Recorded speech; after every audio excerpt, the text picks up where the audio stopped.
Imagine a source of energy so dense that a single small pellet, no larger than the tip of your finger, could power your entire home for months. It is not science fiction, and it is not magic. It is the power of the atom, the very building block of our universe. Today, we are diving deep into the heart of nuclear power plants to uncover how we harness the fundamental forces of physics to light up our world. Our journey begins in the early 20th century, a time of massive discovery in the fields of astrophysics and cosmology. While many were looking at the stars, others were looking inward at the nucleus. The first controlled nuclear chain reaction took place on December 2nd, 1942, in a converted squash court under the stands of Stack Field at the University of Chicago. This experiment, led by the brilliant Enrico Fermi, was known as Chicago Pi 1. It was a massive, crude structure of graphite and uranium. When the scientists achieved criticality, they proved that mankind could tap into the energy of the nucleus. From that humble beginning, the world moved fast. By the 1950s, the first commercial nuclear power plants began to feed the public grid. But how does it actually work? To understand the modern marvel, we have to look at the ingredients required to start the fire of the atom. The primary fuel for most nuclear reactors is uranium. Specifically, we use an isotope called uranium-235. This uranium is processed and formed into small, hard ceramic pellets. These pellets are then stacked into long metal tubes called fuel rods. A single nuclear power plant will contain tens of thousands of these rods, bundled together into fuel assemblies. This is the heart of the reactor, the engine room of the atomic age. The process of generating heat is called nuclear fission. It starts when a stray neutron strikes the nucleus of a uranium-235 atom. The nucleus becomes unstable and splits into two smaller atoms, releasing a massive amount of kinetic energy and, most importantly, 2 or 3 more neutrons. These new neutrons go on to hit other uranium atoms, causing them to split as well. This creates a self-sustaining chain reaction. If you do not control it, you have an explosion. But if you control it perfectly, you have a steady, incredible source of heat that can last for years without stopping. The efficiency is staggering. To produce the same amount of energy as 1 ton of natural uranium, you would need to burn more than 16,000 tons of coal. This is why nuclear energy is so fascinating to those studying cosmology and the energy density of the universe. It is the closest we have come to star power on Earth. Many people think a nuclear plant is a high-tech mystery, but at its core, it is actually just a very sophisticated way to boil water. The heat from the fission process is transferred to a coolant, usually water, which flows around the fuel rods. This water reaches temperatures of over 300 degrees Celsius. Because the water is under immense pressure, it does not boil inside the reactor. Instead, it travels to a steam generator, where it heats a secondary circuit of water. That secondary water turns into high-pressure steam, which is then piped to massive turbines. The steam spins the turbine blades with incredible force. Inside the generator, massive magnets spin around copper wire, creating an electromagnetic field that pushes electrons through the wires. This is how the kinetic energy of a splitting atom becomes the electricity that charges your phone and lights your home. You have likely seen the giant curved towers at nuclear plants. These are cooling towers. The white smoke you see rising from them is actually just pure, clean water vapor. Now, let us talk about a critical component, the moderator. In many designs, we use graphite.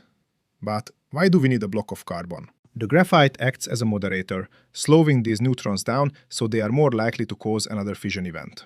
Most modern reactors use ordinary water as both the coolant and the moderator.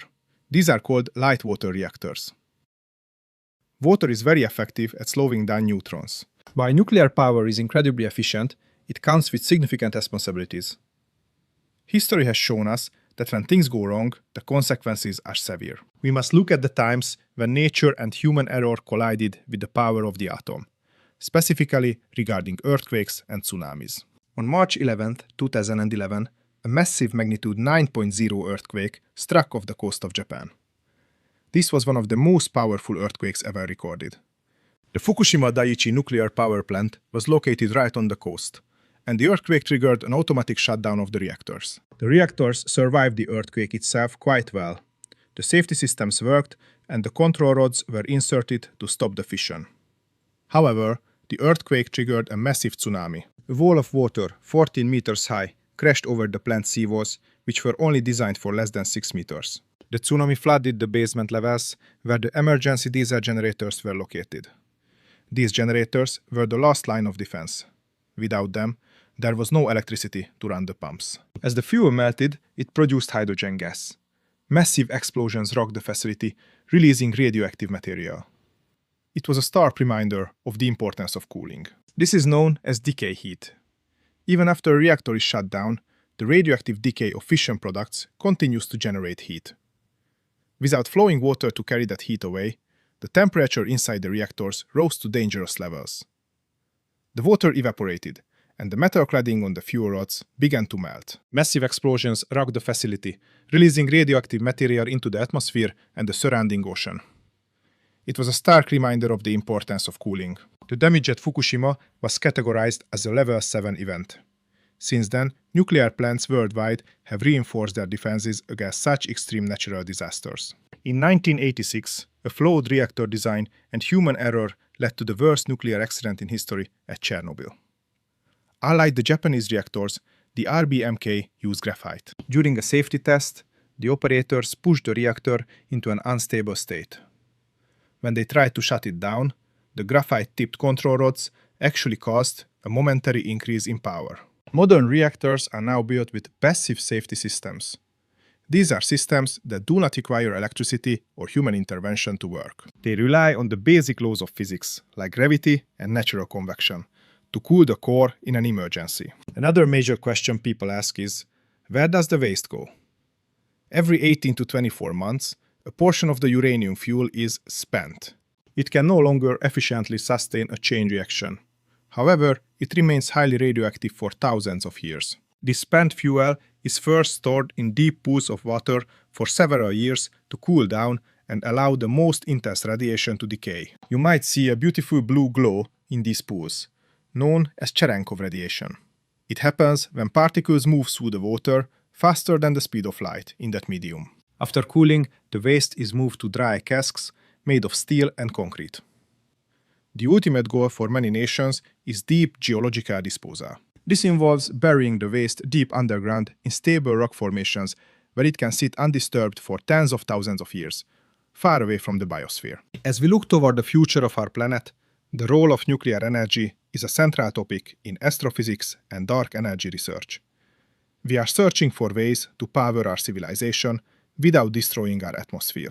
Nuclear power provides a massive amount of carbon-free electricity that can run 24 hours a day, regardless of whether the wind blows or the sun shines. The next generation of technology is already here. Small modular reactors, or SMRs, are designed to be built in factories and shipped to where they are needed. Some of these new designs do not even use solid fuel. Molten salt reactors use fuel that is dissolved in liquid salt. This makes a meltdown physically impossible. If the salt gets too hot, it expands, naturally slowing the reaction. If there is a leak, the salt simply freezes into solid rock, trapping the radiation. And then there is the holy grail of energy: nuclear fusion. While fission splits atoms apart, fusion joins them together. Scientists across the globe are working on the ITER project to make fusion a reality. If we succeed, we will have an almost limitless supply of clean energy using nothing but isotopes of hydrogen found in seawater. It would be a turning point. To recap, nuclear energy works by capturing the heat from splitting uranium atoms. This heat creates steam, which spins turbines to generate electricity. We use massive cooling systems to keep the process stable. We use moderators like graphite or water to control the speed of the neutrons.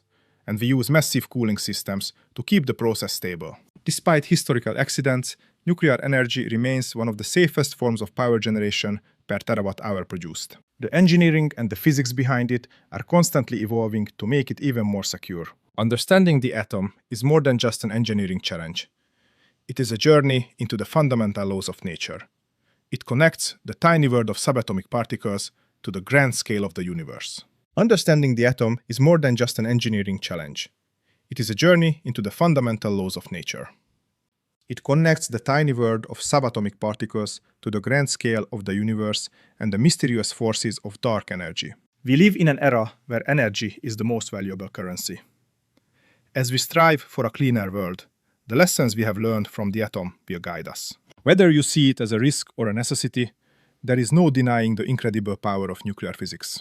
From the first pile of graphite in a basement to the future of fusion reactors, we have come a long way in just 80 years. The story of the nuclear age is a story of human ingenuity, our mistakes, and our endless quest to master the forces that make the universe what it is. If you found this journey through the atom fascinating, please consider supporting our work.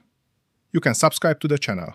Turn on the notification bell so you never miss an exploration into the wonders of science and technology. Thank you for watching and stay curious about the world around you.